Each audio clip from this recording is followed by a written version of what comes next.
Hello, and welcome to the channel where legends live on, and where every story is told with heart, honesty, and respect. If you're someone who believes that behind every bright spotlight is a shadow few ever see, then you've just found the right place. Today, we pull back the curtain on a man who defined a generation of television. A man whose name was synonymous with honesty, warmth, and quiet dignity. Yes, we're talking about Andy Griffith. For many, he was Mayberry. He was Matlock. He was the voice of reason, the calm in the storm. But what if I told you that behind that beloved smile was a life marked by heartbreak, artistic struggle, and a deep yearning for recognition that never fully came? So, is the title of this video accurate? Andy Griffith's final curtain call: fame, pain, and the price of being America's sheriff. Absolutely. And by the end of this story, I think you'll understand why. Before we dive in, please remember to like this video, share it with others who love these timeless stories, and subscribe to the channel. Every click helps us keep these memories alive and continue honoring those who shaped our culture. The boy from Mount Airy, Andy Griffith's story doesn't begin with the glitz of Hollywood, it begins with humble roots in Mount Airy, North Carolina. Born in 1926 into a working-class family, Griffith was a child of the Depression, and like many in that era, his childhood was shaped by hardship. So dire were the family's finances that Andy was temporarily raised by relatives. These early struggles instilled in him a sense of humility and empathy, traits that would later radiate from every character he played. As a boy, Andy wasn't the loudest in the room. But he listened. He watched. He absorbed the rhythms of small-town life, of music, of people. He found comfort in songs, in storytelling, in the arts, long before he ever considered stepping in front of a camera. One of Griffith's early teachers gave him a trombone, which ignited his passion for music. That simple gift would change the trajectory of his life. Music became his outlet, his way of processing the world around him.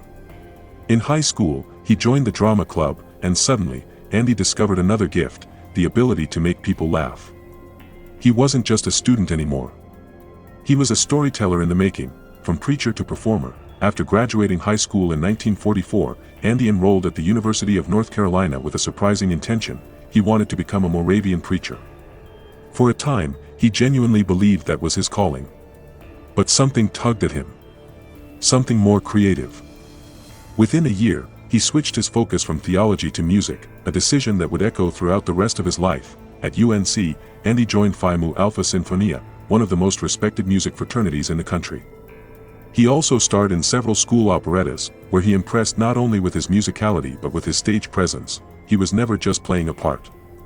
He embodied it. He had presence, even when the role was small. That presence caught the attention of his professors and peers alike. After college, he became a teacher in Goldsboro, North Carolina. It was a quiet life, a good life, but Andy knew there was more for him. He hadn't given up on his dreams. He was just preparing for them. In 1953, Griffith recorded a comedy monologue titled What It Was Football, a satirical piece where a country preacher tries to understand a football game. It was witty, charming, and completely original.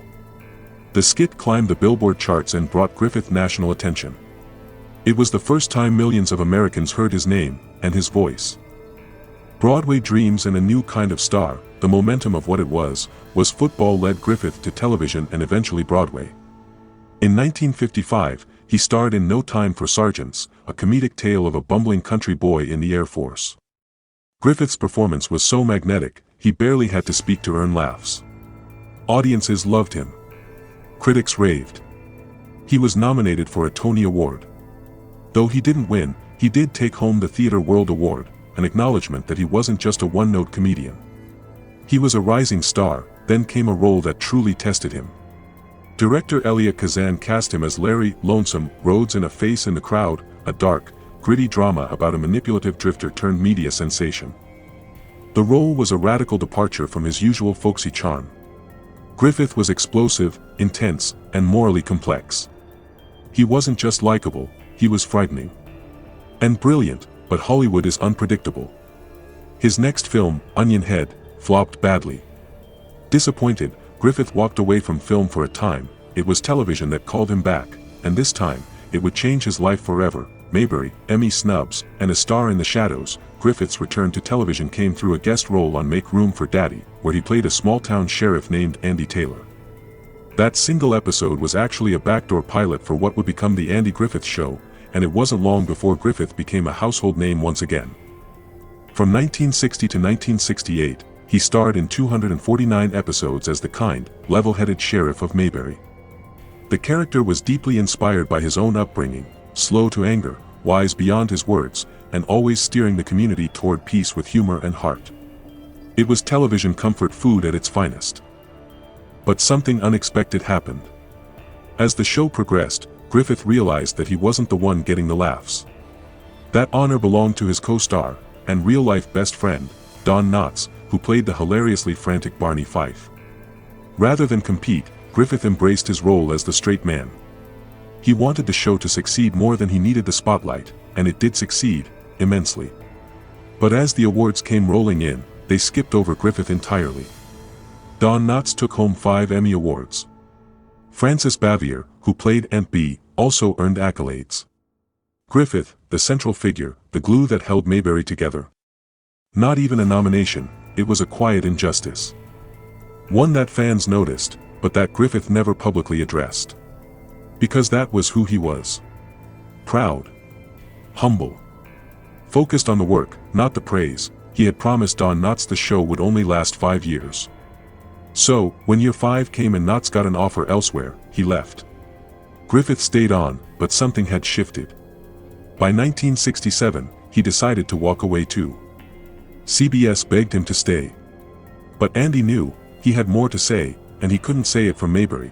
Little did he know, leaving Mayberry didn't mean leaving the struggle behind.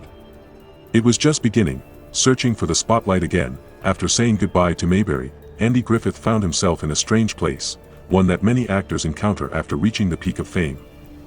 What happens when the role that made you a star becomes the shadow you can't escape? In the early 1970s, Griffith launched his own production company and starred in several TV shows: Headmaster, The New Andy Griffith Show, and Salvage One. Each one held promise, and each one fizzled. Despite his charisma, the magic of Mayberry just couldn't be replicated. The roles felt forced, the scripts were forgettable, and audiences didn't connect with this new version of Andy. Some blamed the writing. Others said times had changed. But one truth remained: Andy Griffith was still searching for the next great role to define him. In 1972, Griffith's marriage to Barbara Bray Edwards, his college sweetheart and the mother of their adopted children, ended in divorce. It was another heartbreak in a decade filled with disappointment. But love wasn't finished with him. A year later, he married Greek actress Solika Kasuto. Though the marriage ultimately didn't last, it was a period of personal rebuilding for Andy. Professionally, things still weren't easy. In 1969, Griffith signed a multi-film deal with Universal Studios, aiming to reclaim his place in Hollywood. The first movie under that deal was Angel in My Pocket, a comedy about a country preacher trying to modernize a small-town church. It should have been a perfect fit for him, a return to his roots. But when Griffith saw the final cut, he was so disappointed he refused to participate in the rest of the film deal. Some actors fall from grace because of scandal. Andy Griffith's decline was more subtle. It was the slow erosion of opportunities, the sense that no one quite knew what to do with a man who had once been America's favorite sheriff. But sometimes, fate isn't finished with you. Sometimes, when you're at your lowest, life gives you one more shot. And for Andy Griffith, that shot came in the form of a courtroom. Matlock, a second act of greatness. In the mid-1980s, when most actors his age were fading into the background or playing supporting roles, Andy Griffith stepped back into the spotlight, this time as Ben Matlock, a shrewd Southern defense attorney with a folksy charm and a relentless sense of justice.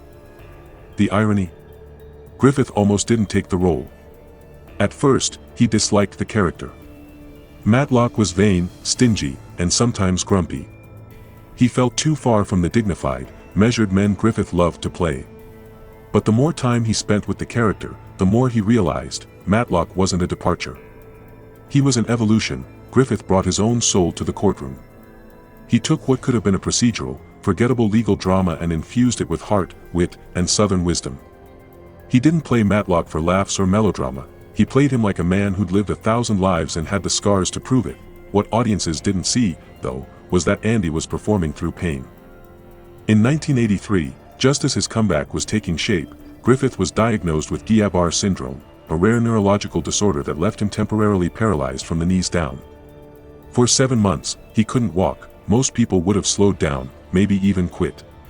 Andy didn't. He recovered, he stood tall, and he walked right into Matlock.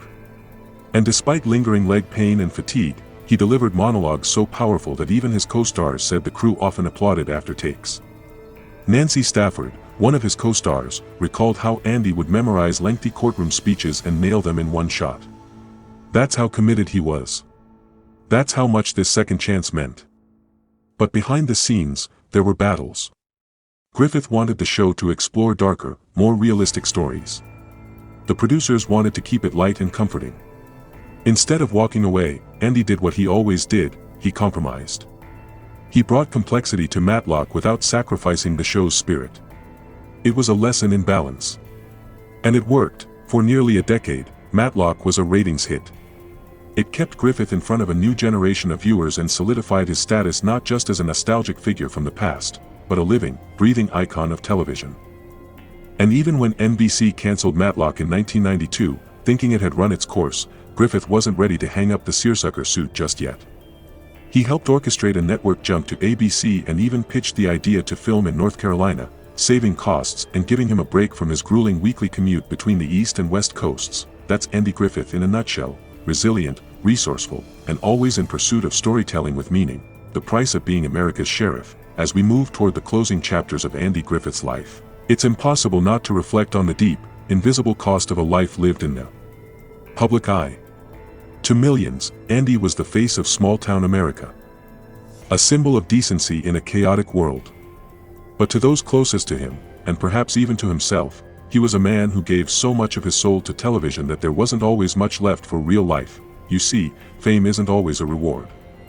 Sometimes, it's a burden. In the 1990s, after Matlock ended, Andy didn't disappear. He shifted his focus once again, to the thing that had always brought him peace: music.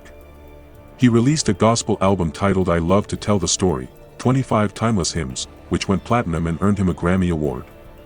Yes, it's ironic, and a bit bittersweet, that a man who had never received an Emmy for acting was finally honored for his voice, for his heart, and for returning to the very roots that nurtured him as a boy in North Carolina. But as the years wore on, age and illness caught up with him. In 2000, Andy underwent quadruple bypass surgery. He recovered, of course, because that's who he was. He didn't wallow. He just kept going. In 2007, he broke his hip in a fall. Again, he fought back. And yet, with each setback, you could see him receding from public life. Not bitter. Not regretful. But tired. Ready to rest. In 2012, Andy Griffith died of a heart attack at the age of 86. But even in death, he stayed true to the quiet dignity that defined him. There was no grand Hollywood farewell. No public funeral. Just hours after his passing, he was laid to rest on his beloved Roanoke Island in North Carolina. It was the kind of farewell he would have wanted: simple, honest, private, the lasting legacy. So, was Andy Griffith appreciated in his lifetime? In terms of fan love, absolutely. People adored him. They felt like they knew him. They trusted him. But in terms of industry recognition, in terms of awards and accolades, no. He was overlooked time and time again. And maybe that's the cruelest twist of all, but Andy never acted for trophies. He acted for truth. He wasn't just America's sheriff. He was a moral compass. A man who, through every role, reminded us of our better angels. Who showed us that you can be strong without being cruel. Wise without being condescending. Funny without being mean. And here's what's truly profound: Andy Griffith didn't just play characters we admired, he was someone we could admire. In a world obsessed with flash and controversy, he brought us calm. He brought us grace, so the next time life feels overwhelming, the next time the world seems too loud and fast, think of Andy sitting on a front porch in Mayberry. Think of him delivering one more closing argument in a Georgia courtroom. Think of him singing a hymn, eyes closed, letting the music carry him.